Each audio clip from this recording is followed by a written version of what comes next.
La lumière du couloir clignota 3 fois avant de s'éteindre complètement. Dans le silence glacé du 23e étage, seul le ronronnement lointain de la climatisation centrale rompait la quiétude de la nuit. Ricardo s'arrêta devant la porte entr'ouverte de son bureau exécutif, la mallette en cuir italien glissant de ses doigts et tombant au sol avec un bruit sourd qui résonna dans le couloir vide. Ses yeux mirent quelques secondes à comprendre la scène devant lui. Sur le tapis persan qui avait coûté 40 000 $, enroulé dans une couverture fine et usée qui couvrait à peine ses épaules tremblantes, une jeune femme dormait, serrant un bébé contre elle. L'enfant était blotti contre la poitrine de sa mère, protégé du froid intense de la climatisation par des couches improvisées de tissu qui semblaient être de vieux t-shirts cousus à la hâte. Le visage de la femme était tourné vers la paroi vitrée, où la ville brillait, indifférente, 23 étages plus bas, des millions de lumières qui ne réchauffaient personne. Ricardo resta figé. En 38 ans de vie, dont 17 à la tête d'un empire corporatif évalué en milliards, il n'avait jamais rien vu de tel. Pas ici. Pas au cœur financier de la ville, à l'intérieur du bâtiment qui portait son nom gravé en lettres dorées sur la façade. Le bébé bougea, un faible gémissement s'échappant de ses lèvres minuscules. La mère se réveilla instantanément, les yeux agrandis par la panique en apercevant la silhouette masculine immobile dans l'encadrement de la porte. Elle se recroquevilla contre le mur, serrant sa fille avec une force protectrice, comme un animal traqué sans issue. « S'il vous plaît » murmura-t-elle d'une voix rauque et brisée. « S'il vous plaît, n'appelez pas la sécurité. Je vais partir tout de suite. J'avais juste besoin d'un endroit chaud pour quelques heures. Ma fille est malade et dehors, il fait très froid. Je vous promets que je ne volerai rien. Vous pouvez fouiller mes affaires. S'il vous plaît. » Ricardo avala difficilement. Quelque chose de lourd et d'inconfortable se logea dans sa poitrine, une sensation qu'il n'avait pas ressentie depuis des années. L'empathie. Ce mot que ses professeurs de gestion disaient dangereux dans le monde des affaires. Ce sentiment qu'il avait appris à étouffer pour prendre des décisions difficiles sans hésiter. « Vous travaillez ici » demanda-t-il, la voix plus grave qu'il ne l'aurait voulu. La femme acquiesça rapidement, les yeux humides brillants sous la faible lumière du couloir. « Oui, monsieur. Je fais partie de l'équipe de nettoyage du service de nuit. Marina. Je m'appelle Marina Santos. Je travaille ici depuis 8 mois. Je n'ai jamais manqué un jour.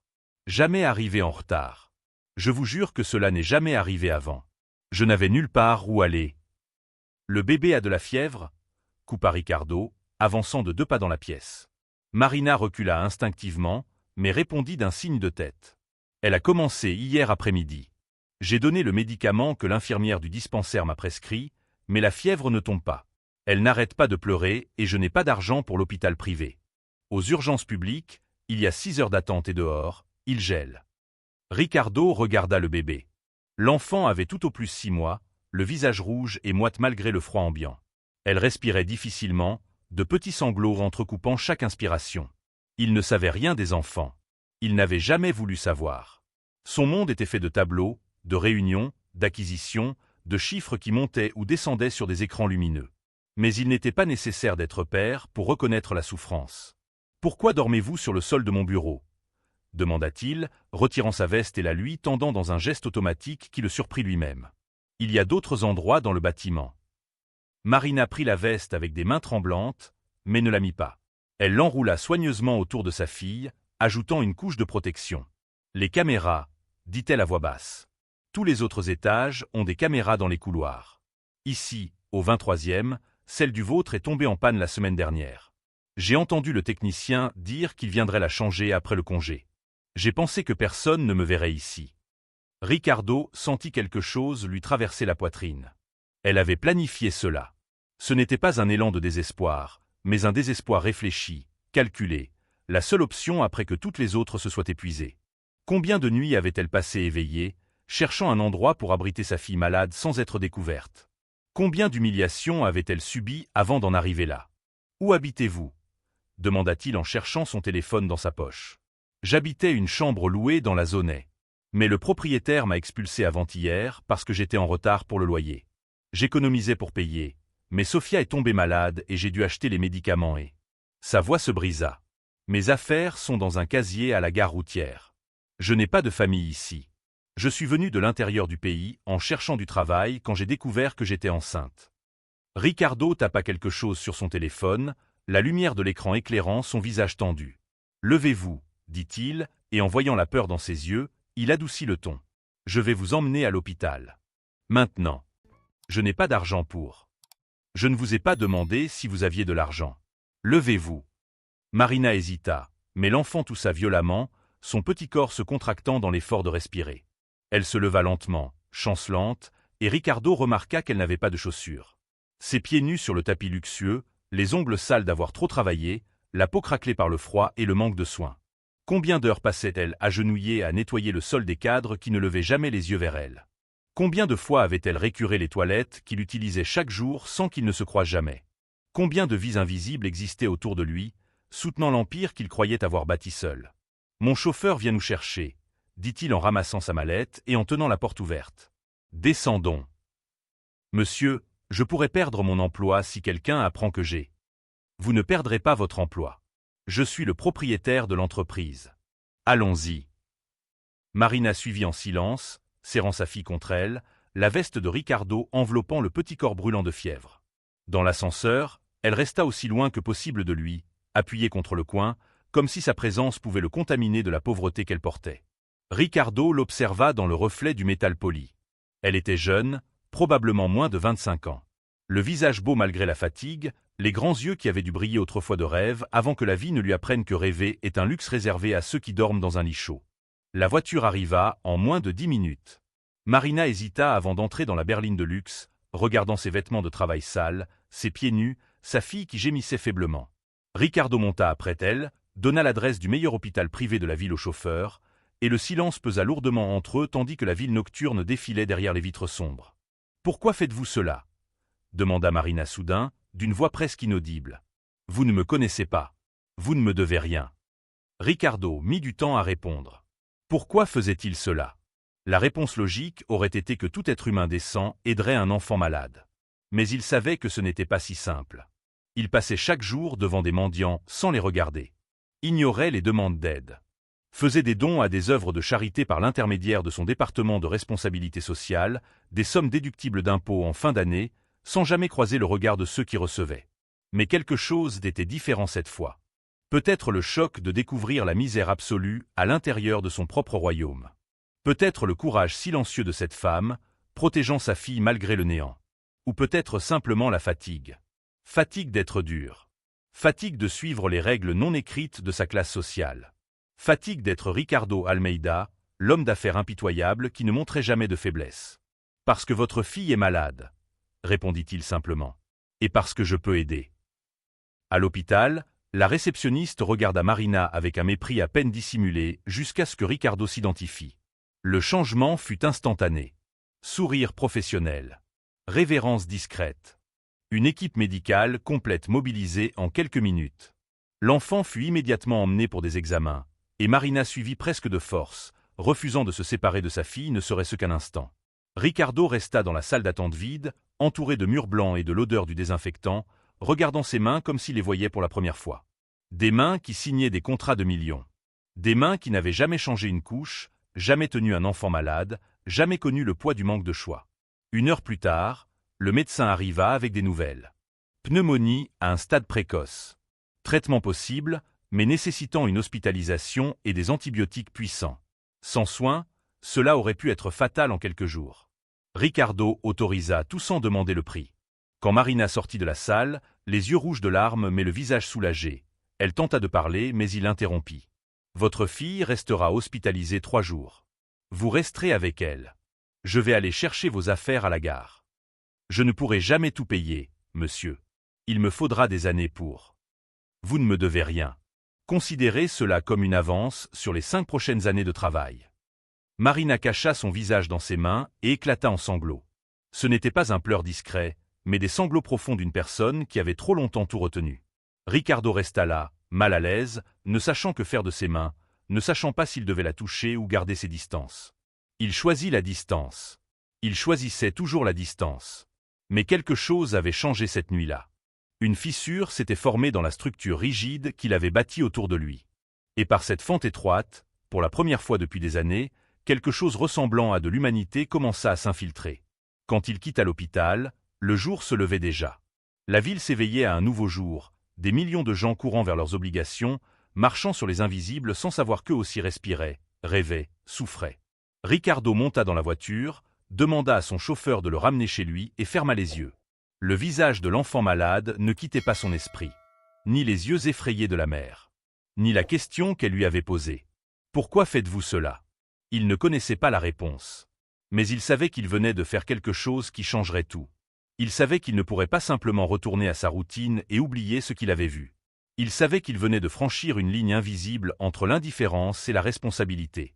Et quelque chose en lui, quelque chose qui dormait depuis des années, commença à s'éveiller. Si vous aimez cette histoire, n'oubliez pas de vous abonner à la chaîne pour ne pas manquer les prochains chapitres. 3 jours passèrent comme une éternité compressée. Ricardo retourna à l'hôpital chaque soir après le travail, toujours sous prétexte de vérifier si le traitement était approprié, si l'équipe médicale faisait correctement son travail.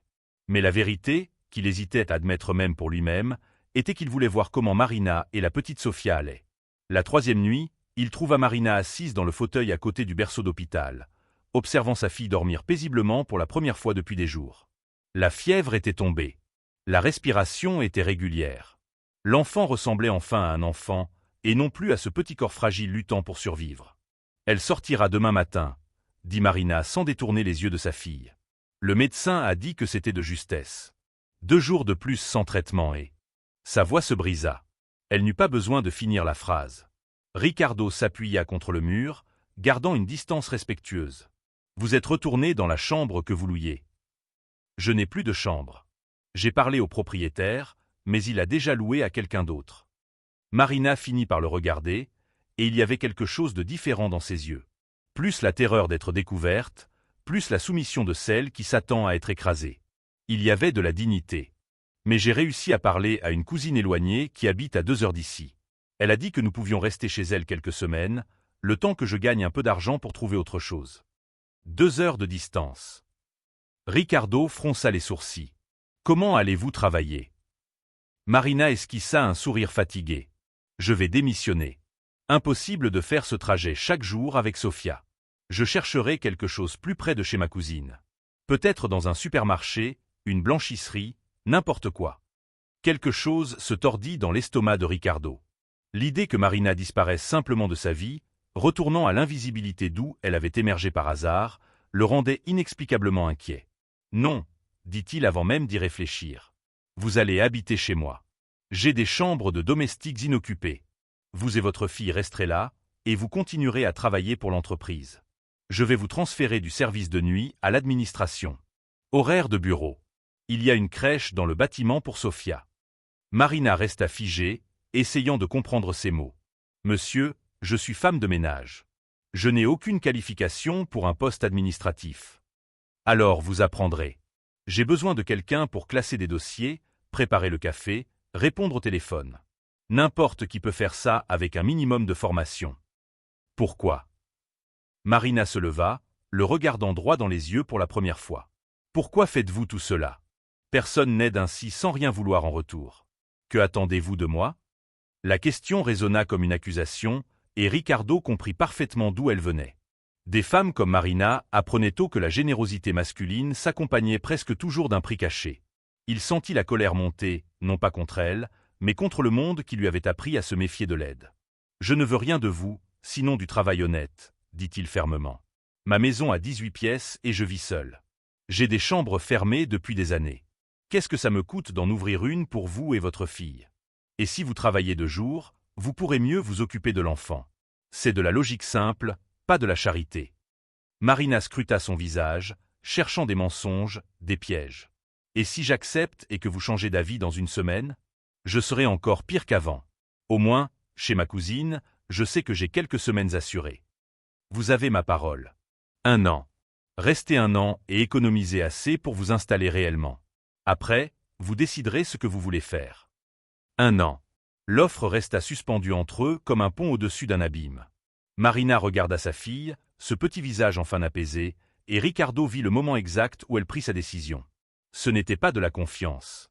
C'était du calcul. C'était peser les mauvaises options et choisir la moins risquée. « D'accord, » dit-elle doucement. 1 an. L'appartement de Ricardo se trouvait dans le quartier le plus cher de la ville, occupant le dernier étage d'un immeuble historique rénové.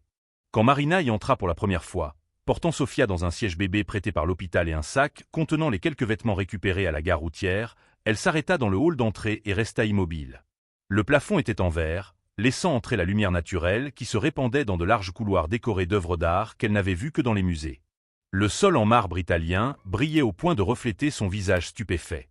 Chaque objet, chaque meuble, chaque détail criait l'argent d'une manière qu'elle n'avait jamais vue d'aussi près. « Votre chambre est par ici », dit Ricardo en la guidant dans un couloir latéral. Il ouvrit une porte révélant une pièce plus grande que tout l'appartement où elle avait grandi. Lit double, armoire encastrée, salle de bain privée, une grande fenêtre donnant sur le parc. Il y a un berceau dans le dépôt. Je vais demander qu'on le monte aujourd'hui.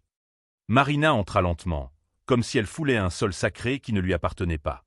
Elle posa le sac par terre avec précaution, comme si le simple fait de toucher les meubles pouvait les casser. « Je ne sais pas comment vous remercier. »« En travaillant bien, » répondit Ricardo, déjà tourné vers la porte. « Vous commencerez demain.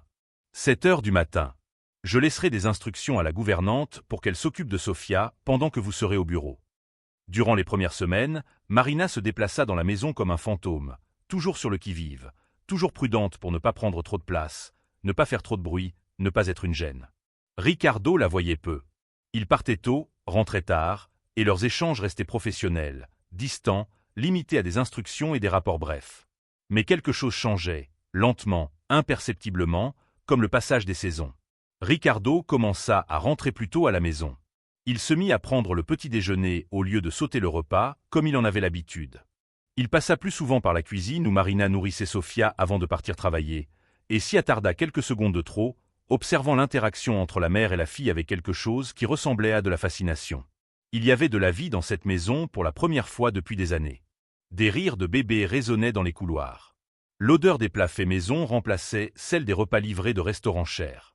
De petits objets déplacés, un jouet oublié dans le salon, une couche suspendue pour sécher dans la buanderie. Ricardo ne l'admettait pas, mais il commençait à aimer ce désordre humain. Ce fut à la fin du 2e mois que Véronica apparut. Elle entra dans l'appartement avec la clé qu'elle n'avait jamais rendue après la rupture des fiançailles 2 ans plus tôt, portant des sacs de courses et parlant au téléphone comme si elle était encore la maîtresse des lieux. « Chérie, il faut qu'on parle du dîner de gala de la semaine prochaine. Ma mère insiste pour que tu confirmes ta présence et... » Elle s'interrompit en voyant Marina dans le salon, rangeant des papiers sur une table d'appoint, Sofia dormant dans un petit parc improvisé à côté. Le silence qui suivit fut tranchant. Véronica raccrocha lentement, ses yeux parcourant Marina de haut en bas avec ce genre d'analyse qui précède un jugement. Ricardo, assis sur le canapé en train de revoir des documents, leva les yeux et soupira. « Véronica, je t'ai demandé la clé il y a 2 ans. Et je t'ai dit que je l'avais perdue. Je l'ai retrouvée hier dans un vieux sac. » Elle sourit, sans chaleur. « Qui est-elle ? » ?»« Marina travaille pour moi. Elle vit ici temporairement. » »« Travaille à faire quoi ? Et pourquoi vit-elle ici ?» Véronica s'avança, ses talons claquant sur le marbre comme des coups de semonce. Elle était belle comme seules les femmes riches peuvent l'être. Cheveux parfaitement lissés, maquillage impeccable, vêtements valant plus que le salaire annuel de Marina. « Ricardo, tu as vraiment fait venir une domestique vivre chez toi ? Tu te rends compte de ce que ça va donner ? » ?»« Je me fiche de ce que ça donne, » dit Ricardo en reportant son attention sur les papiers. « Et je te suggère de partir. Nous sommes occupés. » Véronica ignora la remarque. Elle tourna autour de Marina comme un prédateur évaluant sa proie. « Je comprends. Tu es sa nouvelle distraction. Pratique, non ? Habiter gratuitement et toucher un salaire. C'est agréable de profiter de la bonté des autres. » Marina garda les yeux fixés sur les papiers, la mâchoire contractée. « Excusez-moi, monsieur, je vais emmener Sofia dans la chambre. »« Non, » dit Ricardo en se levant, se plaçant entre les 2 femmes. « Véronica s'en va maintenant. Et elle rendra la clé avant de partir. Nous avons été ensemble 4 ans, Ricardo. 4 ans. Je te connais mieux que quiconque. Je sais que tu traverses une phase étrange. Ce besoin de te sentir noble t'en aidant les pauvres, mais ça te passera. Quand tu en auras assez de jouer au sauveur, je serai là. Notre relation est terminée. Tu l'as clairement montré quand tu as préféré ton statut social à quelque chose de réel entre nous. Réel. » Véronica rit, un son aigu et désagréable. « Tu veux parler de réel ? Elle est ici uniquement parce que tu as de l'argent. Le jour où ton compte sera vide, elle disparaîtra. Voilà la réalité. Des gens comme moi, de notre milieu, de notre éducation, ça c'est réel. Nous, on reste. » Marina serra les poings, la colère surpassant enfin la peur. « Je n'ai rien demandé. Je n'ai pas demandé d'aide. Et je ne profite de personne. Je travaille dur chaque jour pour mériter ma place. Ta place. Véronica se tourna vers elle, les yeux brillants de cruauté. Ma chère, ta place est à nettoyer les toilettes, pas à vivre dans des pantouzes. Mais profite pendant que ça dure. Les hommes comme Ricardo se lassent vite de leurs œuvres de charité. Dehors, dit Ricardo, la voix basse mais autoritaire. Tout de suite. Véronica hésita, réalisant qu'elle était allée trop loin. Elle jeta la clé sur la table basse avec assez de force pour rayer le verre, attrapa ses sacs et marcha vers la porte. Avant de sortir, elle se retourna une dernière fois. « Tu regretteras ça, Ricardo. Et quand tu le regretteras, ne viens pas me chercher. » La porte claqua violemment. Le silence qui suivit était lourd, tendu, plein de choses non dites. Marina tremblait, se serrant les bras, le regard fixé au sol. « Je suis désolé, » dit Ricardo. Elle n'avait pas le droit de te parler ainsi. Elle avait raison, répondit Marina, la voix brisée. Je n'ai pas ma place ici. Je suis un poids. Il vaut mieux que je parte avant que ta vie ne devienne plus compliquée. Tu restes. Pourquoi? Marina leva enfin les yeux vers lui, les larmes brillant dans ses yeux. Pourquoi fais-tu cela? Pourquoi risquer tes relations, ta réputation, tout pour moi? Ricardo ouvrit la bouche pour répondre, mais aucun son n'en sortit. Parce qu'il ne connaissait pas la réponse. Ou peut-être qu'il la connaissait, mais n'était pas prêt à l'admettre. Ni à elle, ni à lui-même. Parce que c'est la chose juste à faire, dit-il enfin, et tous deux savaient que ce n'était pas toute la vérité. Marina essuya ses yeux du revers de la main et hocha la tête. Elle prit Sofia dans ses bras et se dirigea vers la chambre sans un mot de plus. Ricardo resta seul dans le salon, regardant la clé jetée sur la table, la marque qu'elle avait laissée sur le verre. Véronica avait tort sur beaucoup de choses. Mais elle avait raison sur une. Cette situation allait se compliquer. Et cela commençait à l'instant même. Les mois suivants apportèrent une routine que Ricardo n'avait jamais imaginée possible. Il se réveillait au son de Sofia babillant dans la chambre voisine, prenait son petit déjeuner pendant que Marina préparait la purée de sa fille, et tous trois se rendaient ensemble au bureau comme une famille ordinaire. Ils ne l'étaient pas, bien sûr. Mais la frontière entre patron et employé devenait dangereusement floue. Marina s'épanouissait dans cet environnement. Avec une alimentation adéquate, un sommeil régulier et la sécurité d'un toit garanti, elle avait retrouvé la couleur de son visage, l'éclat de ses yeux. Elle apprenait vite, absorbant les informations avec la fin de celle qui avait passé sa vie à être sous-estimée. Ricardo commença à lui confier des tâches plus complexes, et elle ne le décevait jamais. Mais quelque chose de plus se passait, quelque chose qu'aucun des deux n'osait nommer. Les regards qui duraient un peu plus longtemps. Les conversations qui s'éternisaient au-delà du nécessaire. La façon dont Ricardo cherchait instinctivement Marina du regard lorsqu'il entrait dans une pièce. La manière dont elle souriait différemment en sa présence. C'était un jeudi pluvieux, 6 mois après cette première nuit, que tout changea de façon irréversible. Ricardo rentra chez lui plus tôt que d'habitude, trempé par l'orage qu'il avait subi en chemin. Il trouva Marina dans le salon, assise par terre avec Sofia, entourée de blocs de construction colorés.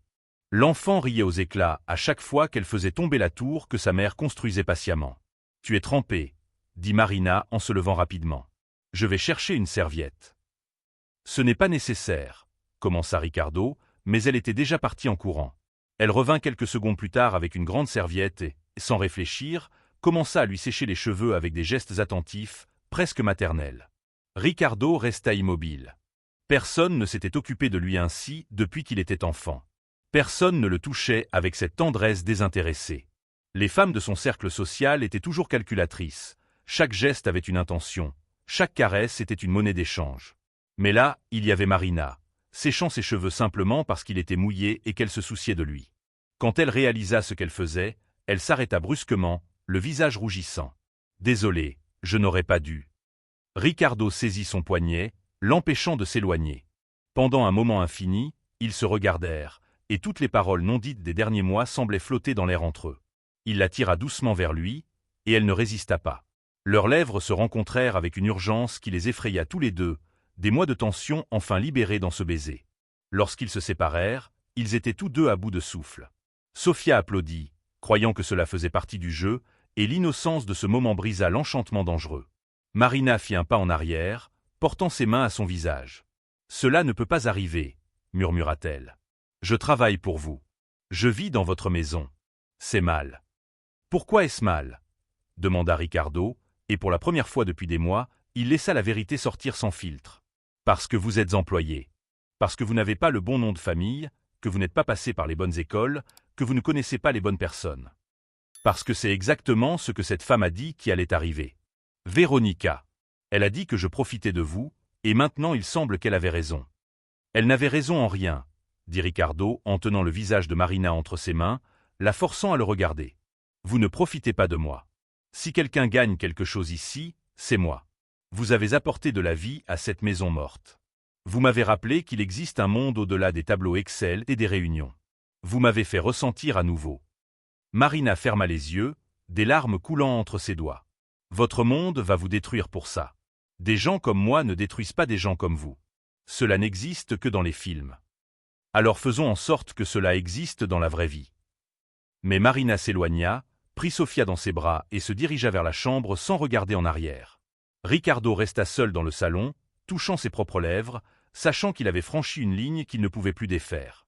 Et pour la première fois de sa vie, il ne regrettait pas d'avoir perdu le contrôle. Le lendemain matin, Marina agissait comme si de rien n'était.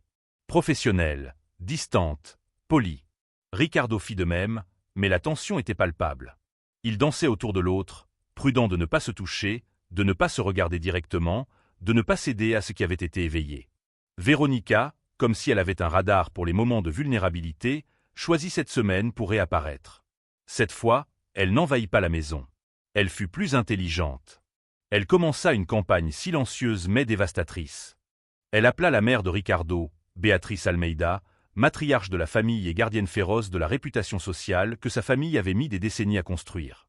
Elle déjeuna avec les amis du club, répandant des commérages soigneusement calibrés. Elle publia des photos anciennes avec Ricardo sur les réseaux sociaux, toujours accompagnées de légendes nostalgiques et chargées de sous-entendus. Ricardo commença à recevoir des appels. D'abord de sa mère, exigeant des explications sur cette situation honteuse d'avoir une employée vivant chez lui. Ensuite, des associés inquiets pour sa stabilité mentale. Enfin, des journalistes de colonnes sociales voulant confirmer les rumeurs sur sa nouvelle relation. Il ignora tout. Mais Marina voyait tout. Elle voyait les notifications sur son téléphone, les journaux que les employés de l'immeuble murmuraient, les regards de jugement lorsqu'ils entraient ensemble dans l'ascenseur. Et chaque jour, elle se retirait un peu plus, construisant des murs autour d'elle. Ce fut Béatrice qui força finalement le face-à-face direct. Elle apparut dans l'appartement un samedi après-midi, portant un ensemble Chanel et une expression de profond mécontentement. Marina ouvrit la porte, et la manière dont Béatrice l'ignora complètement, la franchissant comme si elle était un meuble, montrait clairement ce que pensait la femme. « Ricardo, nous devons parler. Seul. »« Marina reste, » répondit Ricardo, se plaçant à côté d'elle d'un geste délibéré. « Tout ce que vous avez à dire peut être dit devant elle. » Béatrice soupira dramatiquement. « Très bien. Puisque vous insistez pour rendre cela public. Véronica m'a parlé de votre petite situation ici. Au début, je pensais que c'était un de ses excès, vous savez combien elle peut être dramatique. Mais je suis venu vérifier personnellement, et apparemment, c'est pire que je ne l'imaginais. Il n'y a aucune situation. Marina travaille pour moi et vit ici temporairement. Je ne vois pas le problème. Le problème, mon fils, est que vous êtes ridiculisé dans tous les cercles qui comptent. On vous traite d'innocent, de manipulé, d'homme d'âge moyen en crise retardée avec la jeune et belle employée. Vous détruisez des années de réputation bâties par notre famille. » Marina recula, mais Ricardo lui saisit la main, l'empêchant de fuir. « L'opinion de gens qui jugent sans connaître ne m'intéresse plus. »« Peut-être que cela devrait vous intéresser, » s'approcha Béatrice, baissant la voix à un ton plus intime, presque maternel. « Pensez à ce que vous risquez. Votre entreprise, vos contrats avec des familles traditionnelles, votre futur. Pourquoi ? Pour une passion temporaire qui disparaîtra dans quelques mois ? Soyez rationnel. »« Rationnel, » répéta Ricardo, un sourire amer aux lèvres. « J'ai passé ma vie à être rationnel, calculant chaque pas, chaque décision, chaque relation. Vous savez le résultat ? J'étais misérable. Seul. Vide. Jusqu'à ce que Marina et Sofia arrivent et me rappellent qu'il y a plus dans la vie que de maintenir les apparences. »« Que romantique, » dit Béatrice avec sarcasme. « Et quand elle vous quittera ? Quand elle prendra tout ce qu'elle pourra et disparaîtra. Vous y avez pensé ? » ?»« Elle n'est pas comme ça, » répondit Ricardo fermement. « Tout le monde l'est quand l'alternative est de retourner à la misère, mon cher. Soyez réaliste. Marina parla enfin, la voix tremblante mais déterminée. Vous avez raison. Je n'appartiens pas à ce monde. Je n'ai rien à offrir sauf des complications. Je pars aujourd'hui même. Non. Ricardo se tourna vers elle, désespéré. S'il vous plaît, ne les laissez pas gagner. Il ne s'agit pas de gagner ou de perdre. Il s'agit d'être honnête. Je ne peux pas vivre ainsi, être jugé, être vu comme une profiteuse, détruisant tout ce que vous avez construit. Ce n'est pas juste pour vous. Et abandonner ce que nous ressentons serait juste. Marina toucha son visage avec une tendresse infinie. Parfois, aimer quelqu'un, c'est savoir quand s'éloigner. Béatrice regarda la scène avec une satisfaction à peine dissimulée. Je vois que cette jeune femme a plus de bon sens que toi, Ricardo. C'est mieux ainsi pour tout le monde. Ricardo sentit quelque chose se briser en lui. Ce n'était pas un cœur brisé, c'était quelque chose de plus profond. C'était la conscience claire qu'il se trouvait à un moment décisif de sa vie, et que le choix qu'il ferait maintenant définirait qui il était vraiment. Il pouvait laisser partir Marina, retourner à la vie sûre et vide qu'il avait toujours connue, garder l'approbation de sa mère et de son cercle social. Ou il pouvait se battre. Il regarda sa mère, la femme qui avait toujours contrôlé chaque aspect de sa vie de main de fer, gantée de cuir. Il regarda Marina, la femme qui était entrée par accident dans sa vie et avait tout changé sans essayer. Et il prit sa décision. « Maman, je t'aime. Mais je n'ai pas besoin de ton approbation pour vivre ma vie. Marina reste. Et si cela signifie couper les liens avec toi et tout le cercle social que tu chéris tant, alors sois. » Béatrice pâlit. « Tu ne parles pas sérieusement. » « Je suis plus sérieux que je ne l'ai jamais été de ma vie. »« Alors tu choisis une employée plutôt que ta propre famille. »« Je choisis le bonheur plutôt que l'obligation. »« Je choisis l'amour plutôt que les apparences. »« Et oui, je choisis Marina. » Le silence qui suivit était dense, chargé de conséquences. Béatrice prit son sac avec des gestes rigides, la mâchoire si tendue que les muscles tremblaient. « Tu vas le regretter, Ricardo. Quand cette fantaisie prendra fin et que tu te retrouveras seul, ne viens pas demander pardon. » Elle sortit en claquant la porte, et l'écho résonna dans l'appartement comme un présage. Marina couvrit son visage de ses mains, sanglotant. « Que as-tu fait? Que avons-nous fait ?» Ricardo la serra dans ses bras. « Nous avons fait ce que nous aurions dû faire il y a des mois. Nous avons cessé de fuir. » Mais tous deux savaient que ce n'était pas fini. Ils avaient déclaré la guerre à un monde entier qui ne voulait pas les voir ensemble. Et la véritable bataille ne faisait que commencer. La paix a duré exactement 5 jours.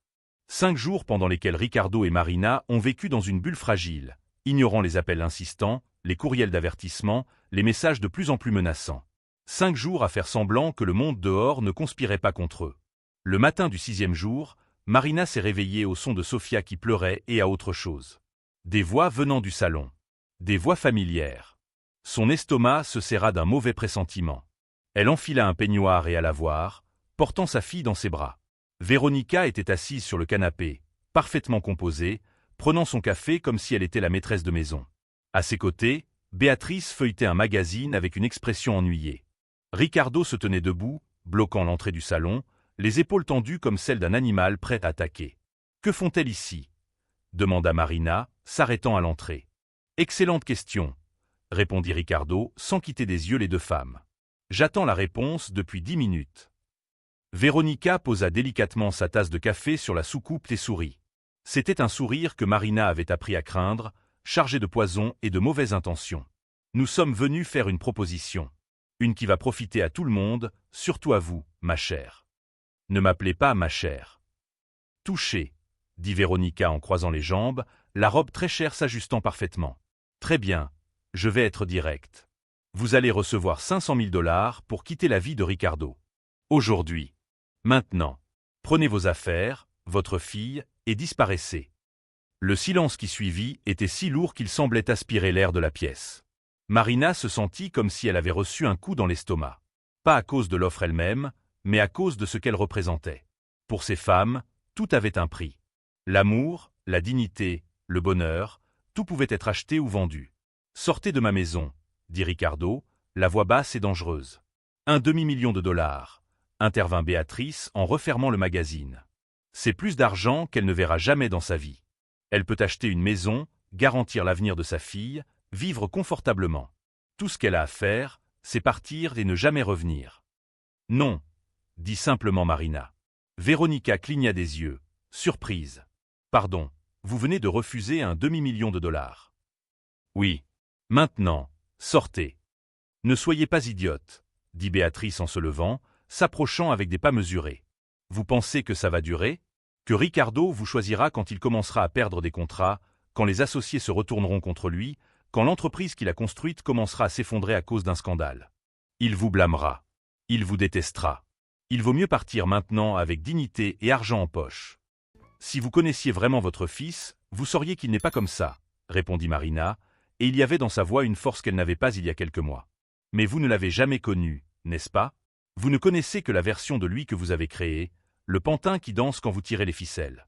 Le vrai Ricardo, l'homme qui a un cœur, celui-là, vous n'avez jamais voulu le connaître. Béatrice rougit de colère. Comment osez-vous me parler ainsi? Vous, une femme de ménage qui dormait par terre, vous voulez me donner des leçons sur mon propre fils? Assez, dit Ricardo en se plaçant entre sa mère et Marina.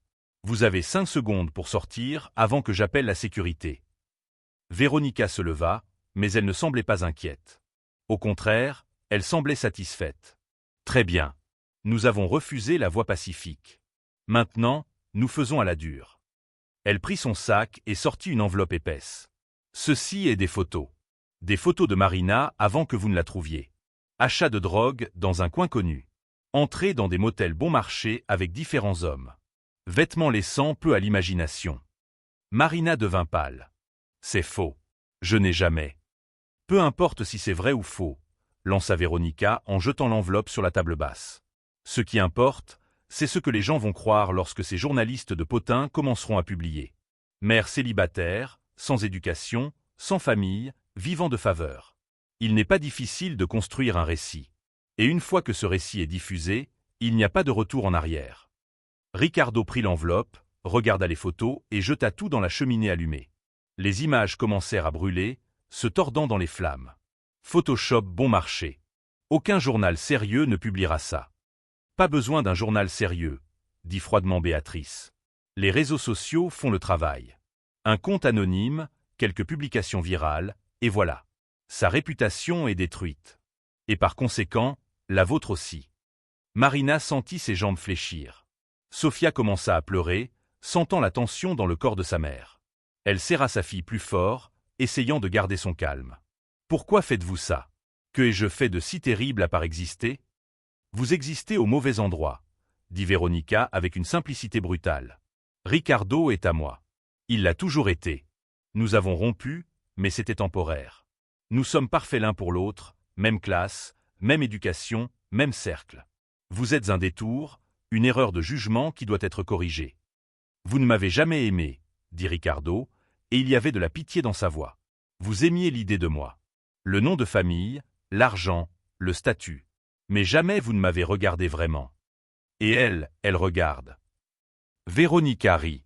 Ou elle regarde ce que vous pouvez lui donner à elle et à votre fille. Soyez honnête avec vous-même, Ricardo. Vous êtes un projet de charité pour elle, pas un partenaire. Marina fit un pas en avant, affrontant Véronica avec un courage qu'elle ne savait pas posséder. Vous avez tort. Je le regarde et je vois un homme qui a eu le courage d'être gentil quand il aurait pu être cruel. Je vois quelqu'un qui a choisi l'humanité plutôt que la commodité. Je vois l'homme qui a sauvé ma fille sans rien demander en retour. Et oui, je l'aime. Pas pour l'argent, pas pour le confort, mais pour ce qu'il est quand personne ne regarde. Quel discours touchant, applaudit lentement Béatrice, sarcastique. Mais l'amour ne paie pas les factures. L'amour ne construit pas d'empire. Et l'amour ne survit certainement pas lorsque le monde entier est contre vous. Alors que le monde entier soit contre nous, dit Ricardo, prenant la main de Marina. Je m'en fiche désormais. C'est à ce moment que la porte s'ouvrit de nouveau. Un homme en costume entra, portant une mallette. Derrière lui, 2 agents de sécurité. Ricardo fronça les sourcils, confus. Qui êtes-vous? Avocat de Madame Béatrice Almeida et de Mademoiselle Véronica, dit l'homme en ouvrant la mallette. Nous avons ici une notification extrajudiciaire. Vos clientes intentent une action pour diffamation et calomnie contre Madame Marina Santos, basée sur des déclarations faites ces dernières semaines qui ont porté préjudice à leur réputation. Marina sentit le sol disparaître sous ses pieds. Je n'ai jamais parlé d'elle à personne. Peu importe, dit l'avocat avec une indifférence professionnelle. Des témoins seront présentés. À moins, bien sûr, que vous acceptiez l'accord proposé précédemment et signiez un terme de confidentialité. Ricardo arracha les papiers des mains de l'avocat et commença à lire. Son expression devint de plus en plus sombre. C'est du chantage. C'est une stratégie légale, corrigea Béatrice. Vous choisissez, Ricardo. Soit elle part avec de l'argent et nous continuons nos vies, soit nous détruisons sa réputation de manière si complète qu'elle ne pourra jamais obtenir un emploi décent nulle part. Et vous regarderez, impuissant, pendant que cela se produit. Marina regarda Ricardo et vit le désespoir dans ses yeux. Elle vit l'homme qu'elle aimait forcé de choisir entre la protéger et tout perdre, ou la sacrifier pour maintenir son monde intact. Et à ce moment-là, Marina prit sa décision. « Je signe, » dit-elle, la voix ferme malgré les larmes. « Préparez les papiers. Je pars. » « Non. » Ricardo lui saisit le bras. « Ne fais pas ça. Je dois le faire. Je ne peux pas te laisser tout perdre à cause de moi. Ce n'est pas juste. Juste serait que nous puissions rester ensemble sans être pourchassés par des gens amers et vides, » dit Ricardo en se tournant vers sa mère, et il y avait quelque chose de nouveau dans ses yeux. Quelque chose de dangereux. Mais puisque vous voulez jouer ainsi, jouons. Il prit son téléphone et fit un appel. « Carlos, vous pouvez monter maintenant. »« Oui, apportez tout. » Il raccrocha et sourit à Véronica et Béatrice. « Vous savez, vous avez commis une erreur. Vous avez sous-estimé combien j'étais prêt pour cette guerre. » La porte s'ouvrit de nouveau. Cette fois, un homme plus âgé entra, portant une tablette et une expression satisfaite. « Monsieur Almeida, tout est prêt comme demandé. »« Qui est-ce » demanda Béatrice, la confiance enfin fissurée. « Mon détective privé. Je l'ai engagé le lendemain de votre première visite, mère. J'ai jugé prudent de savoir exactement ce que vous planifiez. » Ricardo prit la tablette et commença à faire défiler les écrans. « Véronica, les fausses photos de Marina. J'ai des enregistrements de vous engageant le photographe. Crimes de diffamation et de falsification idéologique. Les témoins du faux procès, tous payés par vous, mère. J'ai des transferts bancaires, des emails, des conversations enregistrées. Entrave à la justice, corruption de témoins. » Le silence était absolu. Véronica était pâle. Béatrice semblait avoir vieilli de 10 ans en quelques secondes. « Et ce n'est pas tout, » continua Ricardo, implacable. « En enquêtant sur vos finances à toutes les deux, j'ai découvert des choses intéressantes. Véronica, vos achats d'art? La moitié sont des contrefaçons achetées avec de l'argent provenant de fraude fiscale. Mère, cette fondation caritative que vous gérez, 70% de l'argent va sur vos comptes personnels. Toutes deux font face à de graves accusations criminelles si je poursuis. Vous ne feriez pas ça à votre propre mère, murmura Béatrice. Vous venez d'essayer de détruire la femme que j'aime. Vous pensez que je ne le ferai pas? Ricardo s'approcha, et sa voix était glaciale. Voici ma proposition. Vous deux disparaissez de nos vies. Complètement. Plus d'appels, plus de menaces, plus de jeux. En échange, je ne remets pas ce matériel aux autorités. Vous avez 10 secondes pour accepter. Véronica regarda Béatrice, qui regarda l'avocat, qui rangea rapidement les papiers. Mes clientes acceptent l'accord, dit-il rapidement. Parfait. Sortez. Elles partirent en silence, toute leur arrogance évaporée. Quand la porte se referma, Marina s'effondra sur le canapé, Sofia pleurant encore dans ses bras. Ricardo s'agenouilla devant elle, tenant son visage entre ses mains. C'est fini, dit-il doucement. Vraiment fini. Marina rit et pleura en même temps. Vous étiez prêt tout ce temps. J'ai appris de toi. Tu m'as appris que parfois, il faut se battre pour ce qui compte. Et vous deux êtes tout ce qui compte pour moi maintenant. Il prit Sofia dans ses bras, calmant l'enfant par de doux balancements, et Marina vit en cet homme tout ce qu'elle avait toujours voulu. Pas le milliardaire, pas l'homme d'affaires, pas le nom sur la façade de l'immeuble. Juste Ricardo, l'homme qui a choisi l'amour avant tout. 6 mois plus tard, Marina se tenait devant le miroir de la chambre, ajustant la robe simple mais élégante qu'elle avait choisie pour cette journée. Ce n'était pas une robe de marque, il n'y avait pas d'étiquette avec des noms célèbres, mais elle était à elle. Achetée avec l'argent qu'elle avait elle-même gagné en travaillant, non pas comme femme de ménage, mais comme assistante administrative dans l'entreprise de Ricardo. Sofia rampait dans la chambre, déjà âgée d'1 an et demi, balbutiant des mots incohérents et riant toute seule de cette manière qu'ont seulement les enfants. La pneumonie était désormais un souvenir lointain. La petite était en bonne santé, forte, avec des joues roses et des yeux brillants de curiosité. « Tu es prête ?» Ricardo apparut dans l'encadrement de la porte, portant un costume discret, sans cravate. Lui aussi avait changé au cours de ces mois. Son visage semblait plus léger, ses épaules moins tendues. Il restait le même homme d'affaires déterminé, mais quelque chose avait changé dans sa manière de se déplacer dans le monde. Moins d'arrogance, plus de présence. Moins de hâte, plus d'attention. « Tu es nerveux ?» demanda-t-il en s'approchant. Marina sourit. Terrifiée. « Ta mère sera là ?» Non. Elle a choisi de ne pas venir. Mais elle a envoyé un message disant qu'elle essayait d'accepter. C'est un début. Béatrice avait respecté l'accord de se tenir à distance, mais Ricardo avait tendu la main à plusieurs reprises au cours des mois suivants. Dîner tendu, conversation difficile, tentative maladroite de reconstruire quelque chose qui n'avait peut-être jamais existé vraiment. Sa mère n'approuvait toujours pas la relation, regardait Marina avec réserve, mais au moins elle avait cessé de saboter activement. C'était un progrès, même lent. Véronica avait disparu complètement. Les rumeurs disaient qu'elle avait déménagé en Europe, fuyant le scandale silencieux que Ricardo aurait pu révéler mais avait choisi de ne pas exposer. Il ne ressentait aucune satisfaction à la détruire. Juste du soulagement lorsqu'elle sortit de leur vie. La cérémonie serait petite. Quelques amis proches, des collègues de travail, et un officier de l'état civil dans un jardin loué pour l'occasion. Pas de faste, pas de centaines d'invités présents plus pour le statut que pour l'affection. Seulement des personnes qui se souciaient réellement. À leur arrivée, Marina fut surprise de voir autant de monde. Elle reconnut des collègues de l'équipe de nettoyage, l'équipe qui travaillait avec elle avant sa promotion. Tous étaient bien habillés, souriants, saluant de la main. Il y avait aussi des cadres de l'entreprise, mais pas du cercle social ancien de Ricardo. C'étaient ceux qui travaillaient réellement, qui construisaient avec leurs propres mains, qui respectaient la compétence plus que les noms de famille. Et au fond, dans un fauteuil roulant qu'elle n'avait pas besoin mais utilisait par précaution médicale, se trouvait Donna Rosa, la voisine de l'immeuble où Marina vivait avant d'être expulsée. La seule personne qui avait été gentille avec elle quand le monde entier lui tournait le dos. Ricardo l'avait retrouvée grâce à son détective privé et avait payé tous les traitements médicaux dont elle avait besoin depuis des années mais qu'elle n'avait pas pu se permettre. Marina courut vers elle, s'agenouillant à côté du fauteuil. « Donna Rosa, vous êtes venue. » La vieille femme tint le visage de Marina entre ses mains tremblantes. « Je pensais ne jamais te revoir, ma fille. Quand ce jeune homme est apparu à ma porte en me disant qui tu étais et ton histoire, je n'ai pas cru. J'ai cru à une arnaque. » Elle regarda Ricardo les yeux embués de larmes. Mais il était réel. « Et tu mérites tout le bonheur du monde. » La cérémonie fut rapide, comme Marina l'avait demandé. Pas de longs discours ni de promesses pompeuses. Seulement l'essentiel. Ricardo prit ses mains et prononça les mots qu'il avait répétés. « Quand je t'ai trouvé cette nuit-là, dormant sur le sol froid de mon bureau, j'ai pensé que je te sauvais. Mais la vérité, c'est que tu m'as sauvé. Tu m'as sauvé d'une vie vide, de relations fausses, d'une existence qui semblait réussie de l'extérieur mais creuse à l'intérieur.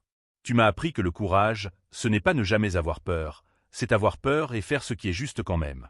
Tu m'as appris que la dignité ne vient pas du compte en banque, elle vient de la manière dont on traite les gens quand personne ne regarde.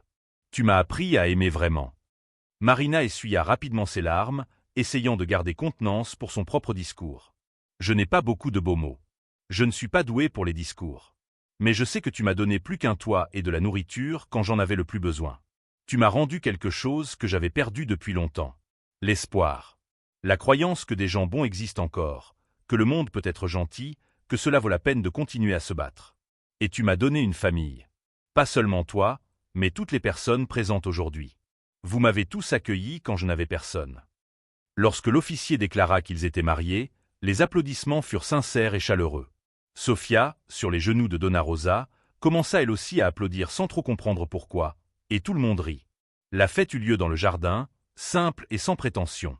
Nourriture simple mais abondante, musique d'ambiance, conversation sincère. Ricardo présenta Marina comme son épouse à chaque personne présente, et il y avait une fierté dans sa voix qu'elle n'avait jamais entendue auparavant. Pas une fierté de possession, mais une fierté de partager sa vie avec quelqu'un qu'il admirait réellement. Carlos, le gardien de l'immeuble qui avait été témoin de toute leur aventure depuis le début, s'approcha avec un cadeau maladroitement emballé. « Je sais que vous aviez demandé de ne pas apporter de cadeau, mais je n'ai pas pu m'en empêcher. » Marina ouvrit le paquet et trouva une photo encadrée. C'était elle, encore femme de ménage, nettoyant le couloir du 23e étage, Sofia attachée sur son dos dans un tissu improvisé. Elle ne savait même pas que cette photo existait. « Je l'ai prise un jour où je faisais ma ronde, » expliqua Carlos, embarrassé. « Tu as toujours été si dévoué, prenant soin de ta fille même en travaillant. Je voulais garder un souvenir. J'espère que ça ne te dérange pas. Marina serra l'homme dans ses bras, émue. C'est parfait. Merci. Plus tard, lorsque la plupart des invités étaient partis, Ricardo et Marina s'assirent sur un banc du jardin, Sofia dormant entre eux. Le soleil se couchait, colorant le ciel d'orange et de rose. « Tu regrettes ?» demanda Marina soudain. « Tout ce que tu as perdu à cause de moi. » Ricardo réfléchit un instant avant de répondre. « J'ai perdu des contrats avec des familles qui ne me respectaient pas, seulement mon argent. J'ai raté des invitations à des fêtes où les gens portaient des masques sociaux et parlaient de rien.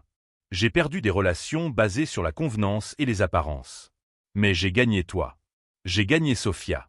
J'ai gagné de vrais amis qui se soucient de moi en tant que personne, pas juste comme nom sur une façade. Alors non, je ne regrette rien du tout. Et l'entreprise? Les rumeurs ont-elles affecté les affaires? Au début, oui. Nous avons perdu quelques clients. Certains partenaires sont partis. Mais tu sais ce qui s'est passé? De nouveaux clients sont apparus. Des gens qui voulaient travailler avec une entreprise dirigée par quelqu'un avec des valeurs, pas seulement le profit. L'entreprise est plus forte que jamais maintenant. Et pour la première fois, j'aime ce que je fais. Ce n'est pas juste pour l'argent. C'est pour construire quelque chose qui a du sens. Marina posa la tête sur son épaule. Parfois, je n'arrive toujours pas à croire que tout cela est réel. J'ai peur de me réveiller et de revenir dans cette chambre froide, seule, ne sachant pas comment nourrir ma fille le lendemain. Ça n'arrivera pas. Et même si cela arrivait, tu ne serais plus jamais seul. Je serais à tes côtés, et nous reconstruirions tout ensemble. Dans les mois suivants, la vie s'adapta à cette nouvelle normalité. Marina continua à travailler, mais Ricardo insista pour qu'elle suive des cours, étudie et développe ses compétences. Elle découvrit un talent pour le design graphique, commença à faire des travaux freelance, construisant sa propre indépendance financière. Ricardo créa un programme dans l'entreprise pour embaucher des personnes en situation de vulnérabilité, offrant formation et opportunités de croissance réelle. Marina aidait à mener les entretiens, et chaque fois qu'elle voyait une mère célibataire désespérée, elle se voyait elle-même dans ce bureau froid et faisait tout pour offrir la même chance qu'elle avait reçue. Sofia grandissait entourée d'amour, inconsciente des batailles menées pour qu'elle ait cette enfance sûre et heureuse. Ricardo l'adopta officiellement, et l'enfant commença à l'appeler « Papa », avec la naturelle de celui qui n'a jamais connu de différence. Donna Rosa devint une présence constante dans la maison, la grand-mère que Sofia n'avait jamais eue. Béatrice tentait, lors de ses visites sporadiques et encore inconfortables, mais c'était Rosa qui racontait les histoires du soir, qui enseignait les anciennes recettes, qui donnait des câlins sans réserve. 1 an après le mariage, Marina et Ricardo dînaient lorsque Marina posa une enveloppe sur la table. Il l'ouvrit et trouva les résultats d'un examen. Elle était enceinte. Ricardo resta sans voix, les yeux remplis de larmes. « Nous allons avoir un bébé », dit Marina en souriant. « Sofia aura un frère ou une sœur. » Ricardo se leva, l'enlaça, et à ce moment-là, tout ce qu'ils avaient souffert, tout ce qu'ils avaient affronté, toutes les batailles menées, prit un sens complet. 2 ans après cette nuit pluvieuse où il avait trouvé une femme dormant sur le sol froid de son bureau, Ricardo Almeida avait tout. Pas tout ce qu'il pensait vouloir lorsqu'il était plus jeune, pas tout ce que la société définit comme réussite. Mais tout ce qui comptait vraiment. Une famille. Un amour véritable. Un but. Et la certitude d'avoir fait les bons choix, même lorsque le monde entier disait que c'était de la folie. Marina avait aussi tout. La sécurité pour sa fille. Un compagnon qui la respectait. Une vie construite avec dignité. Et la preuve que cela vaut la peine de continuer à se battre même quand tout semble perdu. Car au final, ce qui sépare les gens, ce n'est pas l'argent, ce n'est pas la classe sociale, ce n'est pas l'éducation formelle. C'est le choix d'être gentil quand on pourrait être cruel. D'aider quand il serait plus facile d'ignorer. D'aimer quand le monde dit de calculer. Et ces choix, ces petites décisions humaines, sont ceux qui construisent des vies qui valent vraiment la peine d'être vécues. L'histoire de Ricardo et Marina prouve que la compassion vaut toujours plus que le jugement. Que le véritable amour ne connaît pas de barrière sociale. Et que parfois, les personnes qui semblent avoir besoin d'être sauvées sont exactement celles qui vont vous sauver. Si vous avez aimé cette histoire et voulez voir plus de contenu qui touche le cœur, n'oubliez pas de vous abonner à la chaîne. Des histoires réelles de dépassement, d'amour et de justice vous attendent ici.